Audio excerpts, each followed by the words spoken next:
Hey guys, Kyle the Death Knight of Anime here, bringing you my review for Black Clover episode 38. And right off the bat, I'm not gonna lie, the first half of this episode felt a little like we're pretty much returning to the padded out pacing from the earlier portions of the series.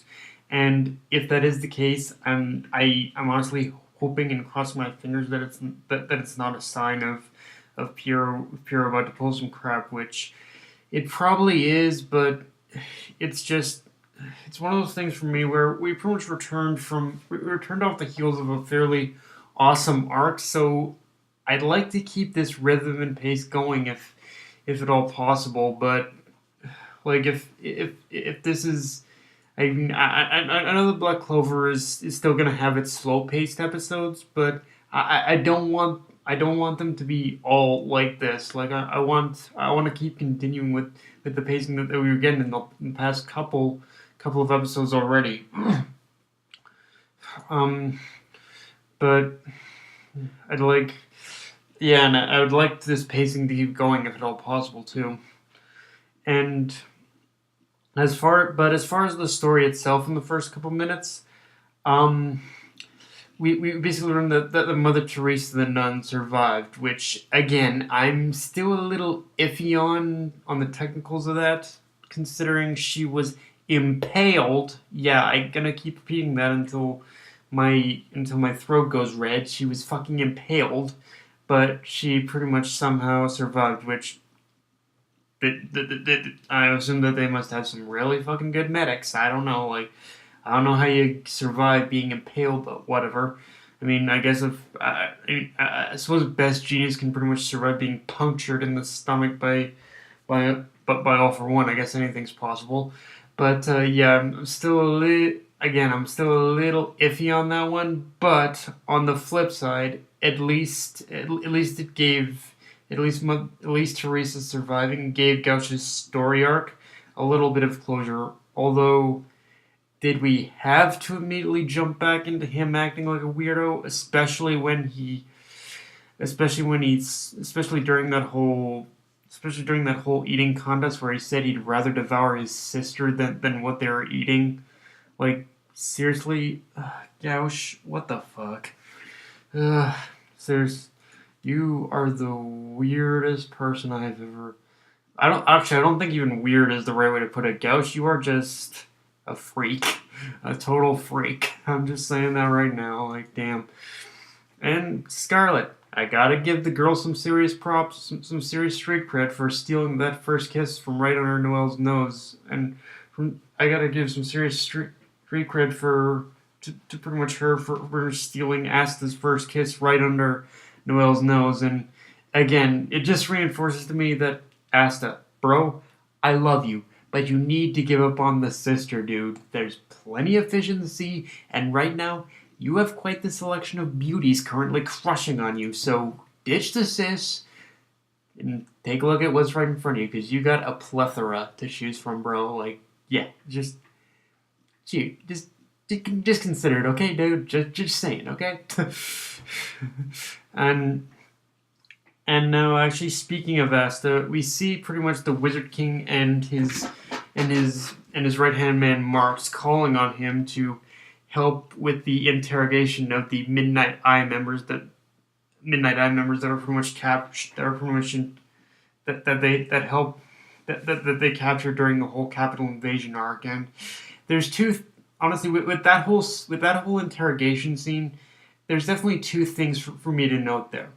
The first is that I like how that scene showed that Asta's anti-magic has its uses outside of combat. I mean, it basically goes without saying that pretty much any kind of anti-magic would definitely be that any kind of magic that definitely dispels that any kind of magic that dispels other magic would definitely be useful. But I like how this is kind of showing the use that Asta does have in that the use of that Asta's anti magic does have outside of combat, and we actually did see a little bit of this, and we actually did see a little bit of this with pretty much him kind of dispelling the hypnosis on the kids, uh, pretty much back in the previous arc, but here it is kind of nice that it is coming back and it is being used again because I definitely and I would definitely like. And don't get me wrong, I love seeing Asta in combat, but I would definitely like if we could get more scenes like that, just more scenes of him using his magic in situations that don't exactly require combat. That would definitely be something I would love to see, honestly. Because I guess on a plus side, if it's in situations that don't require combat, then there wouldn't be too much of a reason for him to yell at the top of his lungs. And granted, I've gotten used to Asta's Seiyu voice at this point, but it still doesn't stop it from being a little annoying every now and then. But the other thing I like about that scene is that Asta was completely accepting of in that situation, in that moment. Asta was completely accepting of using his power for the purpose, for pretty much the purpose of interrogating people. And the reason why that's kind of an important distinction I need to bring up, at least for me personally, is that the comparisons between Naruto and Asta just won't stop. And don't get me wrong, there definitely are some pretty fair comparisons that definitely can be made in terms of Asta and Naruto as characters. But in this current situation, in this moment, I feel that Asta actually going forward with the plan of using his power to interrogate people, I think that actually kind of proved one of the key distinctions between him and Naruto. Is because if you think about it,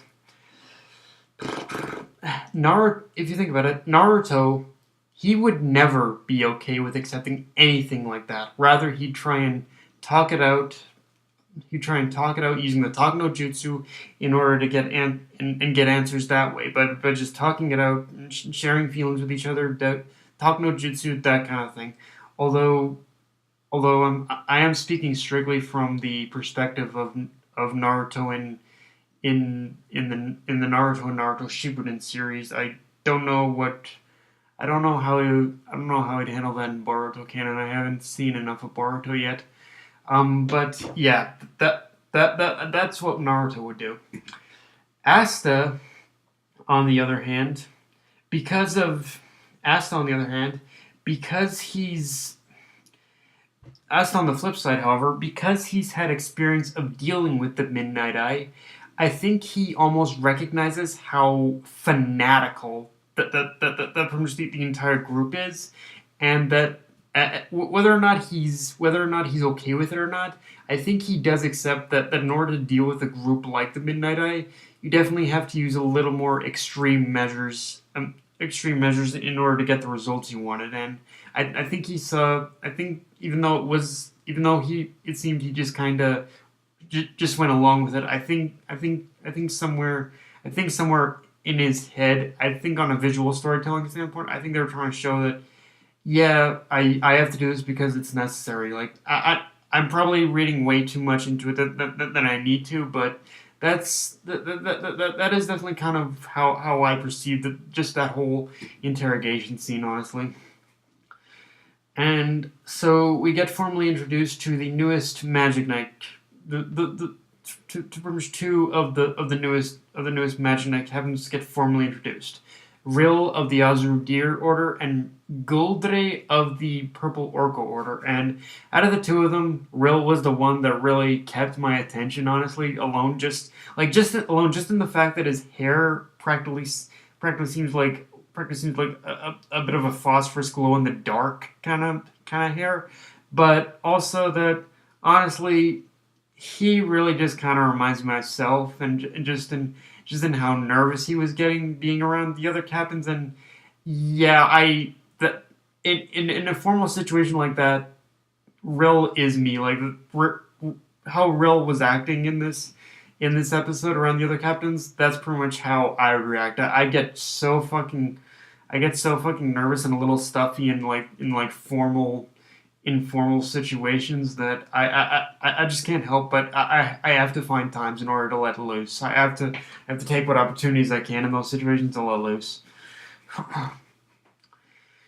And yeah, at this point, Vengeance may as well come out and say he's the traitor, because like, honestly, just in the, I mean, just the offhand comment about him, offhand comment that the other captains made about him not being around was enough was enough to hammer that final nail in.